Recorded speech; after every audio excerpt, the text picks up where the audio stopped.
Yeah. All right. This is case number 2024 CR 420, State of Kansas versus John Hanna. Mr. Hanna, it looks like you've been charged with one count of sexual battery. That is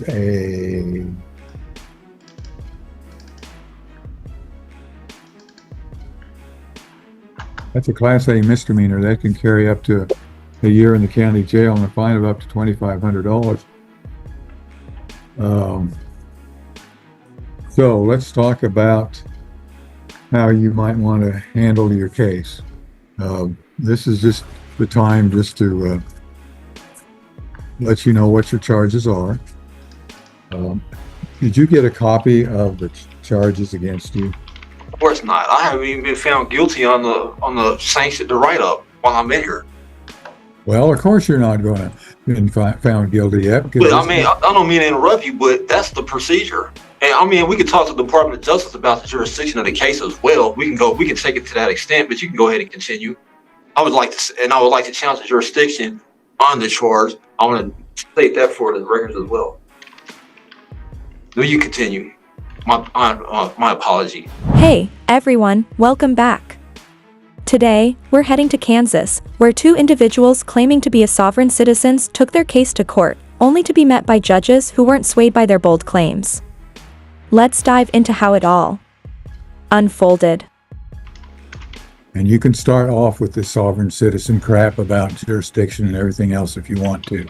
I'm saying, I understand that. I'm just saying, but it's not going to talk get to the Department of Justice as well, because you know who the director of the Department of Justice is, right? That's just fine. You can do whatever you want. We'll between now. Anyway, He'll be waiting on an indictment on you. In any event, you're charged with one count of a sexual battery, Class A misdemeanor. You're going to have an attorney to represent you, or do you want the court to appoint somebody to represent you? You can appoint me one, and I'll have an attorney later on when I find him. This whole mess could have been avoided if he just stayed silent. But instead, things heated up fast. Right when it looked like chaos might take over, the judge stepped in, cool, firm, and in control. It was a powerful reminder of who runs the courtroom. A hearing date on the misdemeanor control docket. Your next hearing is going to be November 18th at 9 o'clock with Judge Webster. That can be by Zoom. Mr. Canfield, what's the state's recommendation on bond here? Your Honor, in addition to the sexual battery against a deputy, the defendant also has been convicted of aggravated domestic battery, and aggravated escape from custody. So at this time, the state's recommendation will be a $7,500 cash or surety bond. Those charges aren't even my record. For legal detainment and Very well. The court's going to go ahead and set your bond at $7,500. 30. Maybe he's facing a grand jury. If you can, sounds like you can afford your own counsel, so I'll let you go ahead and see about doing that. If you can't afford it, when you get around to your next hearing, you can ask the judge to appoint counsel for you. But I've given you your next hearing date. You know what your bond is. You'll need to stay with the sheriff until such time as you are able to execute your bond. And so we didn't address the jurisdiction issue either, right? The fact that you're where you are and I'm where I am means that I have jurisdiction. That's not how the justice system works. If you can afford a lawyer, you're expected to hire one. Your choices? Represent yourself or pay for legal help. What you can't do is expect the public to cover your defense. That's just not how it goes. We'll now be on the record in Hanna 2024 CR 420, State of Kansas versus John Raymond Hanna. Jared Regier for the state, defendant pro se, but does John Hanna appear? Again, I called a while ago and no answer, so John Hanna fails to appear. Mr. Regier, recommendations on a sexual battery charge dating back to August 30th, 2024. The defendant was to make a $7,500 cash or surety bond, although he was very combative and challenging at the time. Your Honor, I do have some notes from the initial hearing on September 6th before Judge Sanders that would appear to at least marginally refer to what the court is referring to insofar as the defendant's attitude at the first hearing was concerned, or perhaps demeanor is a more appropriate term for it. I do not have anything in my file insofar as an appearance bond is concerned. Perhaps the court knows something that I do not know, but I am not showing any affidavit from the jail either. I am not showing anything in the file concerning the bond, although I'll check my queue real quickly and see if it's something that might be in there. Well, I'm not seeing it, but yet I don't know how I could have gotten out of jail without making a bond. And my notes do appear to suggest that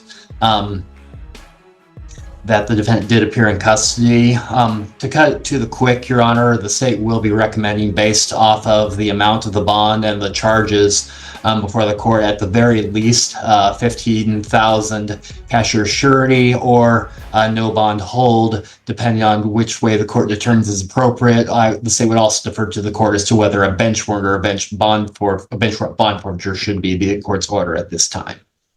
Well, I'm going to issue a bond forfeiture, but if it didn't post the bond, then of course we can't enforce it. But I'm ordering a bond forfeiture. I'm ordering a bench warrant for the failure to appear, and the new bond will be set at $15,000 cash or surety. Thank you, Your Honor. That's one way to see it, and honestly, more judges could take this kind of firm approach within custody sovereign citizens. But here's where things take a turn. Despite a $7,500 cash bond, this man was released, not by posting bail, but because the facility let him walk. He had a court date set for November 18th.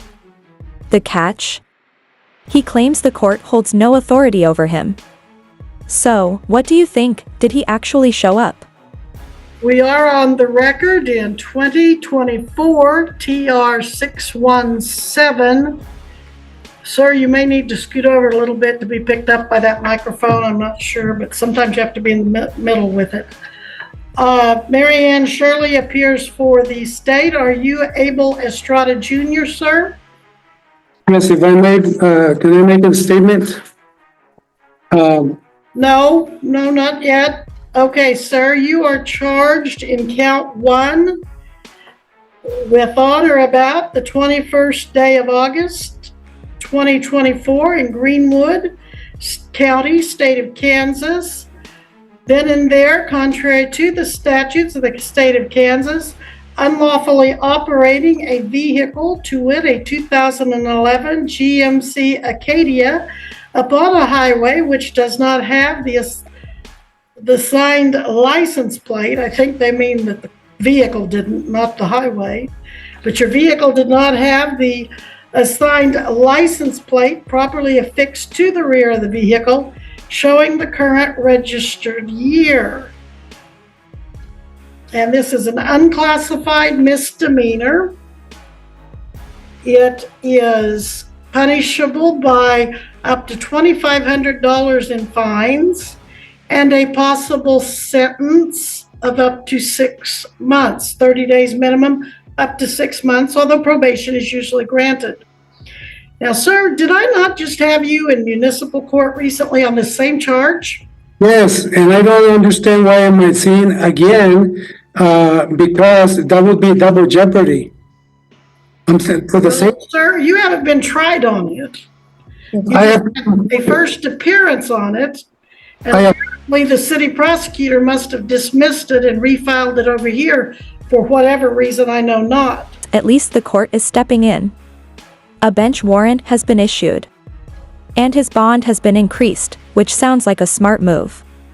Now it's up to law enforcement to find him before things escalate. Shifting to our next case, still in Kansas, we've got another self-proclaimed sovereign citizen making waves. This one thinks he can drive under his own set of rules, complete with homemade traveler plates. Let's see how that turned out. Your plea was not guilty. Is that still your plea? Yes, but I'm here to make a separation between my name. My name is Abel Estrada with low caps. This name on the top, I don't know if you can see it. This name on the top is my straw man. I am the man, and this is the straw man. So if you're calling the straw man, I'm here to represent the straw man, but I'm Abel Estrada Jr., the man, the living man. I'm calling the living man. So, So are you going to have an attorney? Are you going to need to apply for court-appointed attorney, or will you be waiving your right and representing yourself? no, of course, I wanted to have an attorney, but I still have not made my statement, which is, Are you going to hire an attorney or apply for court-appointed? I cannot afford an attorney, but I need to make my statement that Let me get a few things worked out, sir. You're going to apply for an attorney, so you'll need to fill out an application for court-appointed attorney, and the deputy down there can give that to you. Make sure you fill that out and get that back to me before this hearing is over. Make sure you fill in all the blanks and you sign it and you date it where it says to, because I generally don't consider those if they're not thoroughly completed. And then you call back to my assistant, Missy, later in the week to see if one is appointed and who that will be. Do you need Missy's number, or did you take it down earlier from the other hearings? no, I don't have. All right. Missy, do you want to give him your number? 620-583-8155. And then Missy, when is his next court date? Well, I haven't explained my position. Sir, we're not going to have a trial today. You're going to need to talk to your attorney before you have a trial. So Missy, when is his trial date? I wanted to move. Sir, please do not interrupt. Missy, when is his, and we won't set it directly for, do you want to set it directly for trial, or do you want to set it for a status so I can check in with you after you talk to your attorney? I don't know what the status means. Well, let's set it for a status, Missy, or control. November 22nd at 10. You, sir, will need to be back here by Zoom November 22nd at 10 a.m. Are you on bond? Let me check. Why would I need a bond? Complaint. There is no bond on the file, and it is an unclassified misdemeanor. So I'm not going to make you file a bond since it's an unclassified misdemeanor. If you fail to come to court, though, most likely a warrant would be issued anyway, and you'd be taken into custody. But as long as you come to court when you're told to, that's not going to be a problem. So you're going to call and get your attorney, or find out if you have an attorney. I haven't given a chance to You do not need a bond. In hindsight, it adds up. The defendant faced several citations, some handled by the city court. But one charge stood out. It was beyond the court's authority. So, the prosecutor dropped it without prejudice, allowing it to be refiled in the correct district court. That's also why double jeopardy doesn't apply here. Number one, I want to move to a motion to dismiss this case because I've been tried for this, and I have the license plates, both license plates.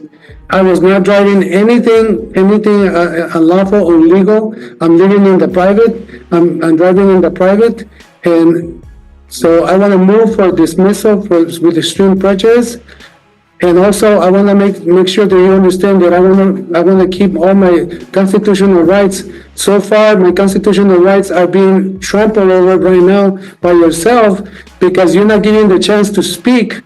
I have not given the chance to speak. You're just going over and over, and I'm requesting that you remove this case because This is double jeopardy. I already appeared in court for this thing. You'd think this case would be wrapping up by now, but not so fast. With sovereign citizens, court proceedings often drag on, and this one was no different. Next.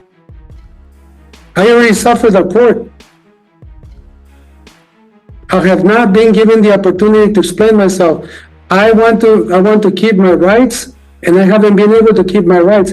You yourself and the lady on the other side signed a oath of office to uphold the Constitution of the United States, and I'm not being given those rights right now, man. I respectfully request that you honor my rights. And I want to move for a complete dismissal because it's double jeopardy and I already appeared in court. All right, well, I did give you the opportunity to speak. You were speaking, not I, not Miss Shirley. And so I gave you the chance to say what you want to. If you want to talk to your attorney can help you put together the motions that you've kind of implied, at least, if not outright said, you want to pursue. But we will take that up on the date that I gave you to reappear. I'm sorry, it's breaking up. You said you're going to take what up to do what?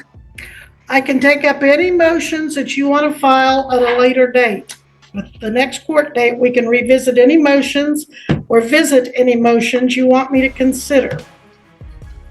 I appreciate it. Thank you. You're welcome. Being dragged on so much, and I have a hard time moving around. As you can see, I'm disabled, and I only come here once a week to the hospital to be treated, and all this court is putting a lot of stress, and I'm not able to heal properly. Why are we dragging it out so much, ma'am? When did you get this disability? I don't remember you being unable to walk the last time I saw you. I came in my bike is right here. I have it right here. I don't know if you can see it. But I normally use a walker in a wheelchair, but I'm using the other one because it's easier to carry in the car. It's what's it called? It's knee scooter. I have 2 amputations on my feet. So ambulation is very difficult. I'm having a lot of pain. In fact, I'm under medication right now. I don't have a clear mind. As mentioned earlier, this doesn't qualify as double jeopardy. Why? Because there was no final ruling. The charge was dismissed without prejudice in city court and correctly refiled in district court. That keeps it well within legal bounds. Well, that's why you need to call back here. You don't have to come in person. Call back here or have your wife or helper, whoever that is with you, call for you, and Missy can tell you if you qualify for an attorney and who that attorney will be and how you can get a hold of that attorney before your next court hearing. We did give you the date of that court hearing. You will need to be back here for that, but you can do that by Zoom. You don't have to even leave your home to do that as long as you've got a clear signal that allows us to communicate. So you're always welcome to come down there to the courthouse like you're doing now, but you don't have to as long as you can communicate by Zoom. And remind me, what town do you live in, sir? Are you from Kansas? Yes, I'm in Howard. But even last night, when I got the letter from the sheriff, they brought it to me at 5 o'clock last night. I didn't even know. All right. Well. So it wasn't improperly served. I got it like literally last night. We're trying to get people to come in, and I don't have the time. I don't have the ability to move that fast. And so you were just complaining a moment ago that this case wasn't moving fast enough, that we were dragging it out. So there you go. Moving too fast, you say. Whether or not medication is involved. The mindset tied to sovereign citizen beliefs often reflects a serious disconnect from legal reality. It's clear the reasoning just doesn't align with how the system actually works.